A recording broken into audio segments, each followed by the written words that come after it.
할아버지는 지난 2009년 허리를 다친 할머니와 함께 병원에 갔다가 뇌전이암인 뇌종양 판정을 받았다. 종양이 너무 깊은 곳에 있어서 수술도 할 수 없는 상태. 기름 피해가 터진 후 마침 이런 일을 당하고 보니 아무래도 원망의 화살이 그리로 향하게 된다. 인감염은 금방 있었어. 그런데 이렇게 갑자기 그 지름 터진 뒤를 조금 있다가 저렇게 되더라고. 걔 누가 알아준대요? 우리들 둘이 마냥 이렇게 하고 있지. 기름 유출 사고와 병 사이에 연관이 있다고도 없다고도 확언할 수는 없다.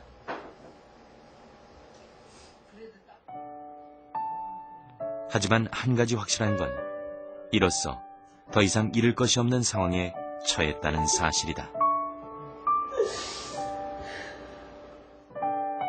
돈 잃는 것은 조금 잃는 거고 명예 잃는 것은 많이 잃고 건강 잃는 것은 다 잃는 거라고 했지만은 이제 건강 잃지 돈 잃지 이 참 다 잃는 거요.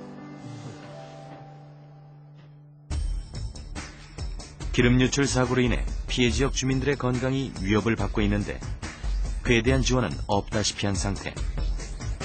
2011년 예산안에서 대한주민 건강증진 사업비조차 전액 삭감되었다.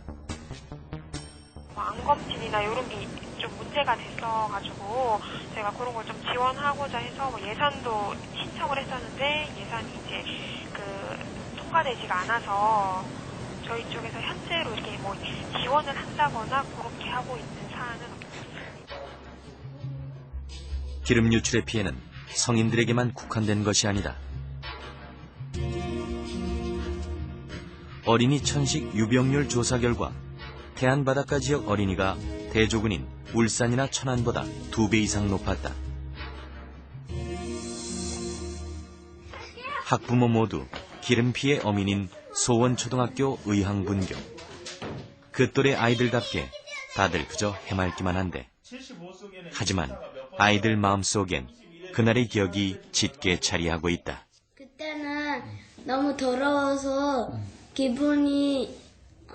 기분도 더러워지는 느낌이었어요.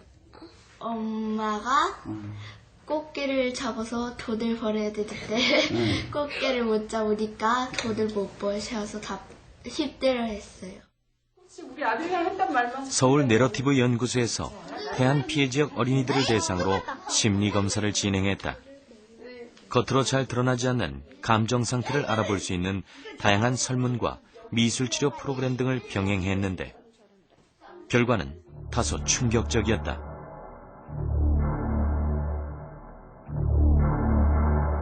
무의식 중에 폭력적인 성향을 드러내는 어린이가 있는가 하면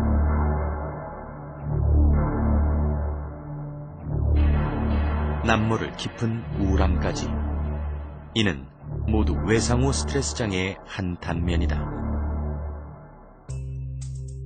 어린이 우울증 유병률 조사 결과 태안 피해 지역 어린이의 경우 헬기 소음 지역보다는 다소 낮은 유병률을 보였지만 어린이 상태 불안의 경우 헬기 소음 지역보다도 높은 결과를 보였다. 엄마 아빠는 초창기에는 기름때를 닦으러만 나가는 게 가장 중요했지 아이들이 그것 때문에 뉴스에 계속 우리 동네가 나온다는 게 불안해질 수 있을 거라고는 생각을 미처 하지 못하셨는데 그런 방치 상태가 지금은 이제는 시간이 지났으니까 잊어버렸을 거라고 생각하시는 단계로 지나간 것 같아요. 그런 감정을 그냥 무시하고 지나치는 결과가 아이들에게는 다른 지역하고는 조금 달리 산만해지고 또 불안하고 우울한 정서가 높아진 경향이라고 볼 수 있을 것 같아요.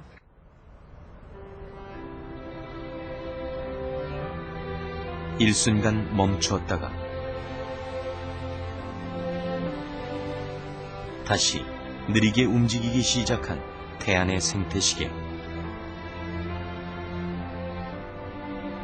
그 자리에 있는 게 너무나 당연해서 아무렇지 않던 것들에 대해 모두가 새삼 각별한 시선을 보내고 있다.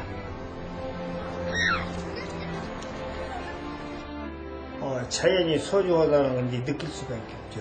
그 전에 참 이런 일을 안 당했으니까 뭐 소중히 뭐 이런 거 생각을 안 차렸어요. 예. 그렇지만은 이 청적이라는 이런 해안을 갖다가서 그 황피지로 만든 것을 보면은 참 예, 우리가 이 청적 해역을 또 이런 그 자연을 우리가 우리 손으로 사실은 보호하지 않으면 안 되지 않느냐 그런 생각이 들어요.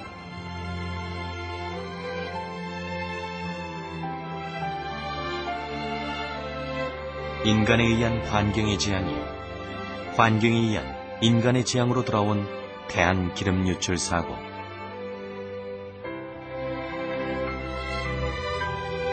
해양과 생태는 이전의 상태로 채 돌아오지 않았고 사람들의 발길 역시 예전만큼 찾아들지 않고 있다.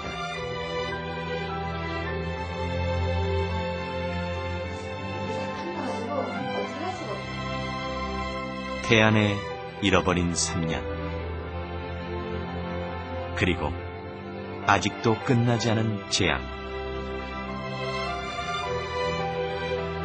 태안의 눈물은 언제 마를 것인가?